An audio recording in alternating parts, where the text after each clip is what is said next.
Welcome to DLA Piper's video blog from Durban. Today we have started the second week, and as promised, we will do a wrap-up and a halftime report of the first week with this first video blog from Durban today on Monday in the second week. To give you an idea of what actually happened, I brought you the papers that are currently on my desk, and that is really the result of already having read out about a stack that was probably this high with the papers that have been produced in the COP, and a stack that is probably this high with all of the papers that have been produced. So even if you don't read the big outcomes in the newspapers and what happened in the first weeks, no one can really accuse the negotiators and the NGOs that are visiting here that they're not very productive. The key problem is finding compromise, because just producing a lot of paper doesn't mean you get to a result.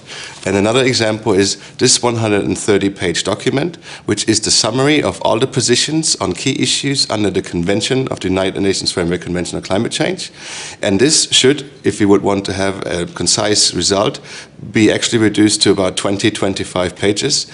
And if we would achieve that, we would be able to have an international outcome that would be acceptable for all the parties. The likelihood of this happening, well, we will see, and we will follow with interest throughout the next days.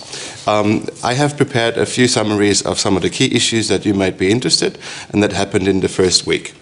And as we started, as we start off in the COP on our first day, everyone else that came here, I think that's fair to say, including the parties and the country negotiators, is with high expectations. And although, as usual, on the first day, the rumor mill started right away, and we heard that Canada might want to withdraw from the Kyoto Protocol. We heard that the US might not commit to anything up to 2020, which kind of always creates this tension right away, so people get nervous about the outcome even on the first day.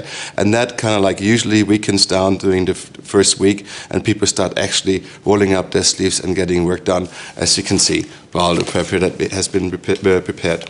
One of the key cross-cutting issues in this COP is, as always, the legal options as to how to combine the Kyoto Protocol and the Convention and the commitments under the Kyoto Protocol. And I call this cross-cutting issue because you refer in this process to cross-cutting when more than one provision in one treaty is impacted, and even more important cross-cutting is when more than one provision in more than one treaty, for example, the Convention and the Kyoto Protocol, are impacted.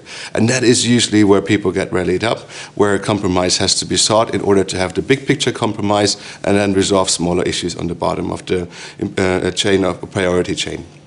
So, in legal options under the LCA and the second commitment protocol, it looks very much like after week one, the European Union is the leading force and is determining the pace in this. The European Union is the only negotiating party that came out with an approach as to